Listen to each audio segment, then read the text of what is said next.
오늘 말씀의 제목은 주님 나를 불쌍히 여겨 주소서입니다. 인간의 감각은 자기 스스로를 속이는 경우가 종종 있습니다. 많은 경우에 우리가 감각하고 있는 것들이 그것의 실제와 그리고 느끼는 바가 다를 때가 있는데, 대표적인 것이 바로 미각입니다. 여기에 이제 요리를 잘 하시는 베테랑이 참 많으신 걸로 알고 있는데, 음식의 단맛을 더 극대화하기 위해서 보통 어떤 방법을 쓰시죠? 설탕을 2배 더 넣는 것보다 사실은 소금 한 꼬집을 넣어서 단맛을 더 강하게 느껴지도록 할 때가 있습니다. 감각을 속이는 겁니다. 그래서 수박이란 이 달콤한 과일에 소금을 뿌려 넣어서 먹으면 그 맛이, 단맛이 더 극대화되고, 빵을 단맛을 더 풍성하기 위해서도 소금을 뿌리게 되죠. 우리가 매운 음식을 먹을 때 맛있게 맵다라는 표현을 할 때가 있습니다.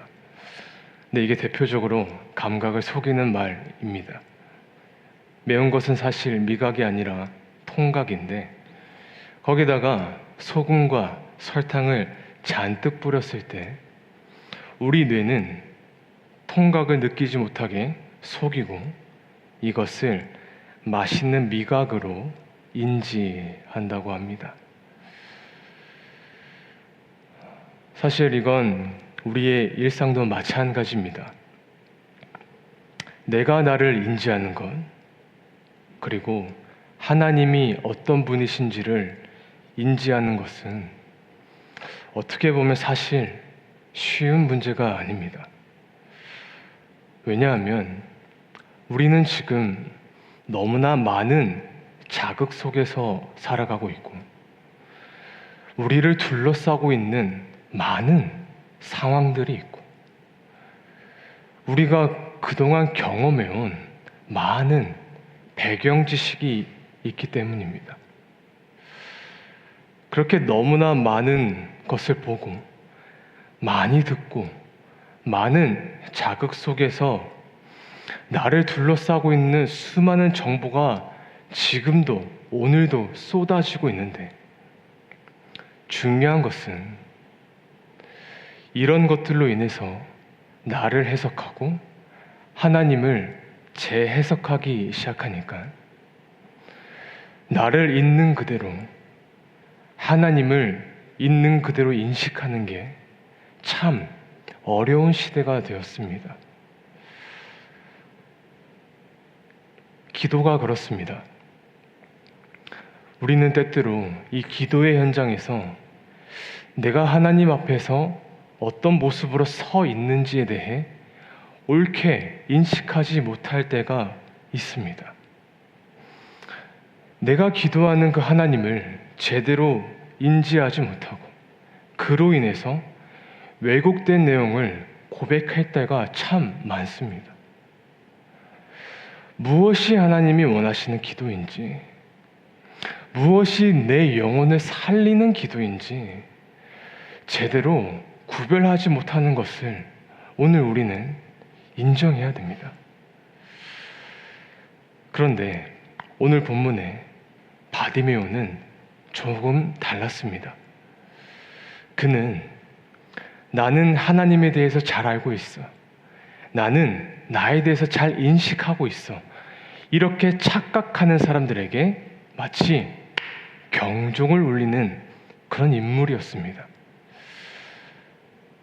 오늘 맹인 바디메오는 정작 아무것도 보지 못하는 와중에서도 그는 무엇을 보아야 되는지, 무엇을 문제로 인식해야 되는지를 알려주고 있습니다.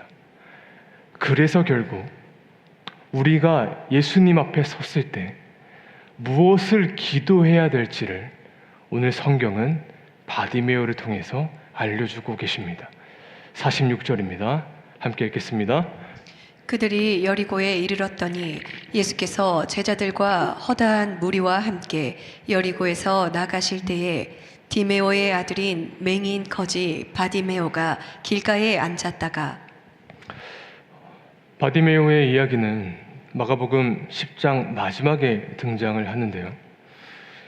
이 내용을 보다 깊이 이해하기 위해서는 마가복음 10장 13절에서 52절까지 이 전체적인 문맥을 우리가 바라봐야 됩니다.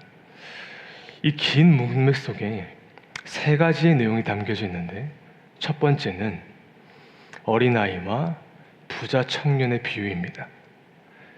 그리고 그 다음 이야기는 예수님이 십자가에 지시기 전 제자들과 나눈 대화가 나옵니다.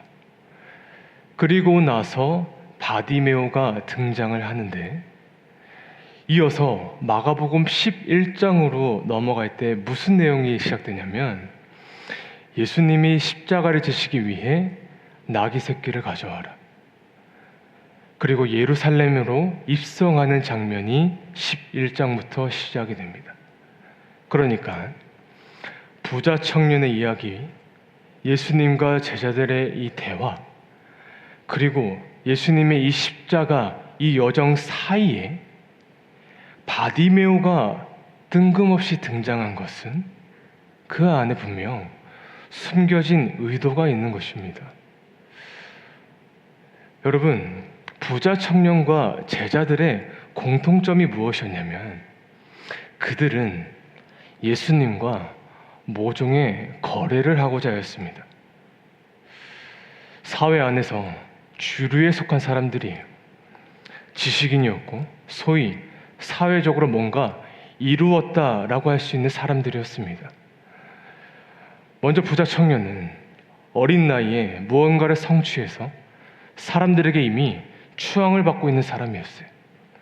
그런 그가 예수님께 나아가, 선생님이여, 내가 무엇을 하여 영생을 얻으리까? 여러분, 이 질문은 그가 정말 영생을 몰라서 질문한 게 아니라 그동안 자기가 지킨 그 율법과 공로를 인정받기 위한 질문이었습니다. 그러니까 부자 청년에게 예수님은 내가 이만큼 했으니 날 인정해달라라는 관계인 겁니다. 또한 예수님의 제자 야고보와 요한은 예수님이 곧 십자가에 죽으려 돌아가시는 그 상황에 이렇게 말합니다. 선생님이여, 우리가 구하는 바를 우리에게 주시기를 원하옵나이다. 주님, 죽으시고 부활하시고 나서 우리를 하나는 주의 우편에, 주의 좌편에 있게 하여 주시옵소서. 그들에게도 예수님은 대가를 바라는 관계였던 것입니다. 더 과거는 그 말을 들은 10명의 제자들 역시 분개하며 똑같은 욕망을 품고 있었습니다. 41절에 10 제자가 듣고 야고보와 요한에 대하여 화를 내거늘, 제자들이 그 말을 듣고 화를 냈다는 거예요. 그러니까 여러분, 부자 청년들과 제자들은 지금 내가 뭔가를 이루었다 하는 그것 때문에 자기가 지금 무슨 위치에 있는지, 어떤 감각을 가져야 되는지를 잃어버린 거예요. 혼돈에 빠져 있는 겁니다. 그 속에 매몰되어서 예수님의 말씀이 들리지를 않는 거예요.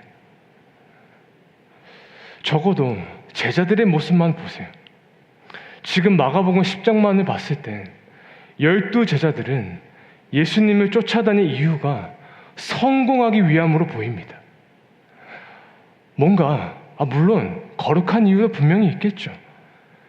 그러나 한편 그 안에 감출 수 없는 욕망은 내가 예수 믿어서 성공해야지라는 이 욕망이었어요. 그래서 인자가 고난을 받고 수치와 모욕을 당하고 십자가에서 죽을 것이다 라고 말씀하시는데, 그 이야기는 들리지 않고 서로 자리 싸움하기 바쁜 겁니다. 사실 이것은 우리도 마찬가지예요. 내가 어른이기 때문에, 내가 경험이 더 많기 때문에 우리의 기도의 대상인 그 하나님과 그분 앞에 서 있는 이 나라는 존재, 이 관계가 어쩔 때는 변질될 때가 있어요. 그 대표적인 곳이 바로 기도의 자리입니다. 기도는 내가 하나님 앞에 어떤 존재인지, 내가 그 관계 속에서 하나님 앞에 무엇을 구해야 될지를 고민해야 되는데, 마치 부자 청년과 제자들처럼 내가 하나님과 거래를 할 수 있는 것 마냥 착각할 때가 있다고요. 주님, 내가 이렇게 했으니 이렇게 해주십시오. 이런 공로를 기억하셔서 나 한 자리 정도는 주셔야 됩니다. 라고 생각할 때가 있다는 겁니다. 근데 바로 이 장면에서 성경은 바디메오를 등장시키십니다. 누가 봐도 가진 것이 없고, 누가 봐도 아는 것이 없고, 누가 봐도 제대로 감각하지 못할 것 같은 이 맹인을 등장시키셔서 우리에게 이와 같이 말씀하십니다. 오늘 말씀 46절에서 48절입니다. 같이 읽겠습니다. 그들이 여리고에 이르렀더니 예수께서 제자들과 허다한 무리와 함께 여리고에서 나가실 때에 디메오의 아들인 맹인 거지 바디메오가 길가에 앉았다가 나사렛 예수시란 말을 듣고 소리질러 이르되 다윗의 자손 예수여 나를 불쌍히 여기소서 하거늘 많은 사람이 꾸짖어 잠잠하라 하되 그가 더욱 크게 소리질러 이르되 다윗의 자손이여 나를 불쌍히 여기소서 하는지라. 이미 예수님이 그곳에 오신다는 소문이 퍼져 있는 상태에서 맹인 바디메오는 기다리고 있었습니다. 그리고 예수님이 도착하시는 순간 주변에서 들리는 첫 문장이 무엇이었냐면 나사렛 예수시다. 나사렛 예수가 오셨다 였습니다. 여러분, 나사렛 예수라라는 말은 먼저는 예수님의 출신을 표현하는 말이죠. 그런데 향간에는 과거 예수님이 처음 등장하셨을 때 나사렛에 무슨 선한 것이 나오겠느냐, 이런 표현처럼 나사렛은 그 사람을 낮추는 표현으로 사용되기도 하였습니다. 그러니까 그 현장에 나사렛 예수시다 라고 외친 사람들 중에 예수님을 정말 진정 환대했던 자들이 있었고, 반대로 예수님을 선한 것이 나올 수 없는 나사렛 출신으로 비아냥거리는 사람들도 있었던 것입니다. 그런데 중요한 것은 바디메오는 나사렛 예수다라는 말을 듣자마자 무엇을 고백했냐면 다윗의 자손 예수다 라고 부르짖습니다. 47절입니다. 같이 읽겠습니다. 나사렛 예수시란 말을 듣고 소리질러 이르되 다윗의 자손 예수여 나를 불쌍히 여기소서 하거늘. 그러니까 지금 군중들은 예수님의 출신을 언급하지만 거지 바디메오는 예수님을 향하여 다윗의 자손으로 불렀습니다. 무슨 말이냐면 바디메오는 지금 자기가 부르는 이 대상이 누구인지를 정확히 알고 있었던 것입니다. 그가 예수님을 인지한 것은 그분은 구원의 약속을 이루실 분이었어요. 그래서 모두가 나사렛 예수다 라고 외칠 때 보이지 않는 눈으로 홀로 외친 거예요. 다윗의 자손이요. 그래서 결국 군중들이 그를 꾸짖기 시작합니다. 48절입니다. 같이 읽겠습니다. 많은 사람이 꾸짖어 잠잠하라 하되 그가 더욱 크게 소리질러 이르되 다윗의 자손이여 나를 불쌍히 여기소서 하는지라. 그러니까 지금의 상황을 정리를 하자면 예수님이 등장을 하셨고 주변에 수많은 사람들이 둘러싸이고 있는 가운데 이 맹인 바디메오 때문에 그 현장이 난장판이 된 거예요. 바디메오가 다윗의 자손 예수여라고 외치자 주변의 사람들이 꾸짖어 잠잠하라 하되, 그러니까 이게 아주 젠틀한 표현으로 기록되어 있는데, 여러분 사실 이 단어의 시제가 미완료형입니다. 그러니까 무슨 말이냐면 끊임없이 주변에서 다그치고 있다라는 거예요. 야, 바디메오 조용히 해라. 시끄럽다고. 예수님이 오시는데 너 같은 게 뭔데? 가만히 좀 있으라. 이렇게 계속해서 지속적으로 면박을 주고 있는 거예요. 그런데 동시에 바디메오가 어떻게 하냐면 그가 더욱 크게 소리질러 이르되, 중요한 것은 이것 또한 미완료형 시제였어요. 무슨 말이냐면 그를 둘러싼 사람들이 바디메오를 말로 무력으로 누르면 누를수록 이 바디메오가 멈추지 않고 다윗의 자손 예수여 나를 불쌍히 여기소서, 다윗의 자손 예수여 나를 불쌍히 여기소서, 계속해서 저항하면서 예수님을 향해서 부르짖고 있는 것입니다. 성경에는 기록되어 있지 않지만 누군가가 뒤에서 그의 입을 틀어 막을 수도 있고 돌로 쳤을 수도 있어요. 그러나 한 가지 확실한 것은, 여러분 이 순간에 바디메오가 얼마나 공포스러웠겠어요. 그 짧은 시간에 어마어마한 자극이 바디메오에게 들이닥쳤어요. 두려움, 공포, 수치. 하지만 그 수많은 자극 속에 그는 내가 기도하고 있는 이 대상이 누구인지, 그리고 그에게 기도하는 내가 어떤 존재인지를 명확하게 감각하고 있었다는 것입니다. 그게 무엇입니까? 내가 기도할 분은 나를 죄에서 구원하신 메시아요. 나는 그분께 불쌍히 여김을 받을 존재라는 겁니다. 그래서 고백하죠.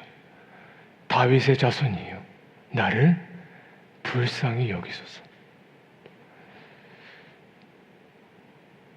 여러분 이것이 오늘 우리가 회복해야 되는 기도의 본질입니다. 바디메오는 예수님과 거래하려 하지 않았습니다. 그는 내 눈앞에 있는 분이 나와 거래할 수 있는 분이 아니라는 것을 알고 있었습니다. 아니, 더 정확하게는 자기에게는 그분께 요구할 만한 그 어떤 자격도 없음을 알고 있었습니다. 장애가 있어서, 거지라서, 가진 것이 없고 능력도 없고 아무것도 없었기 때문에 오히려 내가 누구 앞에 서 있는지, 그분 앞에 나는 어떤 존재인지를 그는 명확하게 알고 있었습니다. 바디메오는 예수님에게 이렇게 이야기합니다. 주님, 당신은 구원자시죠.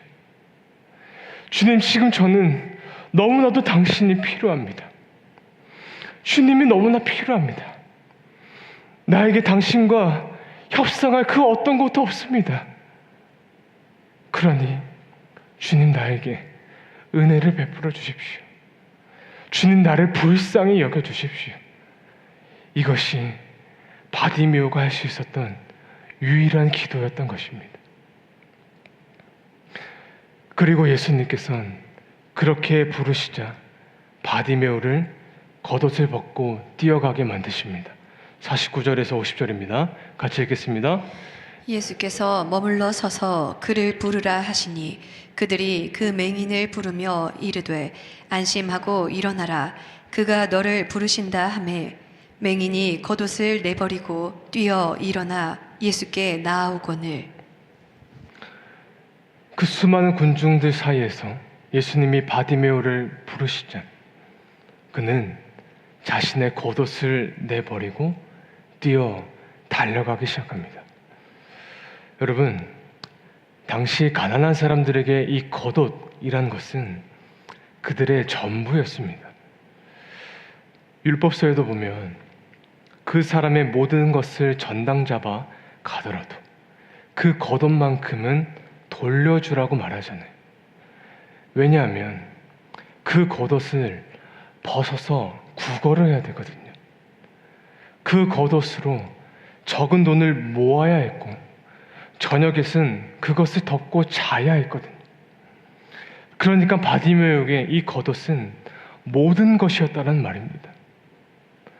그런데 예수님이 그를 부르자 어떻게 합니까? 자신의 전부인 이 겉옷을 내다버리고 뛰어 달려갑니다. 여러분, 이것은 바디메오가 지금 예수님을 어떤 분으로 생각하는지를 잘 보여주고 있는 대목이에요. 바디메오에게 예수님은 내 겉옷보다 그분이 더 소중한 거예요. 분명 그 날은 수많은 사람들로 인해서 다른 날보다 더 많은 품돈을 받았을 거예요. 그러나 바디메오에게 지금 신경 써야 되는 것은 내가 가지고 있는 것, 내가 포기하지 못하는 것, 내가 내려놓지 못하는 것, 그거 잠시 내려놓고 예수님 지금 나를 부르시잖아. 난 거기로 가야 되잖아. 그렇게 예수님께 모든 초점을 맞추고 거기에 모든 신경을 집중하고 있었던 것입니다. 여러분, 이것이 기도입니다. 한번 잘 생각해 보십시오. 내가 기도하는 대상이 예수님이신데 우리가 무엇을 기도해야 되는 것입니까? 여러분, 우리 안에 부자 청년과 제자들 같이 협상하고자 하는 욕구가 분명히 있어요. 그러나 우리가 정말 그럴 만한 자격이 됩니까? 내가 무엇을 요구할 수 있습니까? 요구할 수 있는 게 있다라면 단 한 가지입니다. 그분의 은혜일 뿐이에요. 그분의 긍휼히 여기심입니다. 그분의 불쌍히 여기심입니다. 그런데 지금 우리 안에는 당장 해결해야 되는 것들, 너무 신경 써야 할 일이 많고 해야 할 일이 너무나 많아서, 다른 말로 하면 오늘 내 겉옷에 돈이 많이 들어왔기 때문에 내가 기도하고 있지 못하는 것은 아니냐고요. 거기에 모든 감각을 집중하여서 내가 진짜로 집중해야 되는 것을 여러분 놓치고 있는 것은 아니십니까? 그때 우리가 어떻게 해야 됩니까? 겉옷을 벗고 뛰어가 예수께 나아가고는 지금 나를 둘러싼 이 겉옷을 버리고 뛰쳐나가 예수께 다가가 이 고백이 가장 먼저 나와야 되는 것입니다. 주여, 나를 불쌍히 여겨주소서. 나는 연약한 죄인입니다. 이것이 오늘 주님이 원하시는 기도의 고백인 것입니다. 그렇게 나아간 바디메오를 향해 예수님 부르시고 이렇게 마지막으로 물으십니다. 51절과 52절입니다. 같이 읽겠습니다. 예수께서 말씀하여 이르시되 내게 무엇을 하여 주기를 원하느냐? 맹인이 이르되 선생님이여 보기를 원하나이다. 예수께서 이르시되 가라, 내 믿음이 너를 구원하였느니라 하시니 그가 곧 보게 되어 예수를 길에서 따르니라. 예수님께서 바디메오에게 무엇을 하여 주기를 원하느냐? 사실은 이 질문은 바로 직전에 예수님이 제자들과 대화를 하실 때에도 36절에 똑같은 말씀을 하셨어요. 내가 너희에게 무엇을 하여 주기를 원하느냐? 여러분, 그때 제자들은 뭐라고 하였냐면, 주님, 우리 둘 중에 하나는 주의 우편에, 하나는 주의 좌편에 앉게 해주십시오. 지난 3년간 예수님을 따라다녔지만 정작 예수님이 어떤 분이신지, 그분이 뭐든지 해주겠다는 그 말에 정작 무엇을 구해야 되는지를 몰랐던 제자들이었습니다. 그런데 바디메오는 이와 같이 고백합니다. 주여, 보기를 원하나이다. 여러분, 이것은 단순히 시각적인 문제 해결이 아닙니다. 왜냐하면 성경에서는 눈먼 자를 보게 하는 것이 메시아 사역의 중요한 특징 중 하나였기 때문이에요. 지금 바디메오는 메시아만이 이룰 수 있는 그 일을 구하고 있는 거예요. 나와 나의 그 욕망과 바램이 아니라 주님, 당신이 메시아이기 때문에 나에게 구원자가 하실 수 있는 일을 해주십시오. 나 그것을 보기를 원하나이다. 그러자 예수님의 대답이 무엇입니까? 그래, 너의 눈은 띄어주겠구나. 이것이 아니라 예수께서 이르시되 가라, 내 믿음이 너를 구원하였느니라. 주님은 구원을 먼저 선포하시고 그 이후에 그의 눈을 보게 하시고 예수님을 따르게 되었습니다. 여러분, 어쩌면 오늘 이 바디메오의 이야기는 우리의 기도와 신앙생활에서 우리가 어떤 존재로 하나님 앞에 나아가야 하는지를 너무나 잘 보여주고 있습니다.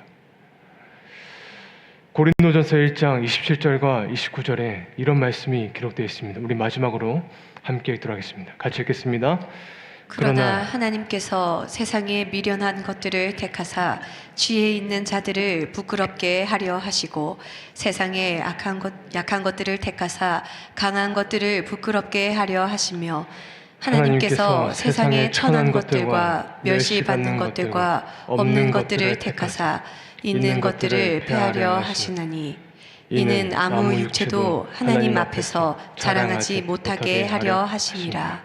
아멘. 여러분, 이것이 오늘 이 기도의 자리에 우리를 부르시는 하나님의 음성입니다. 아무 육체도 하나님 앞에서 자랑하지 못하게 하려 하심이라.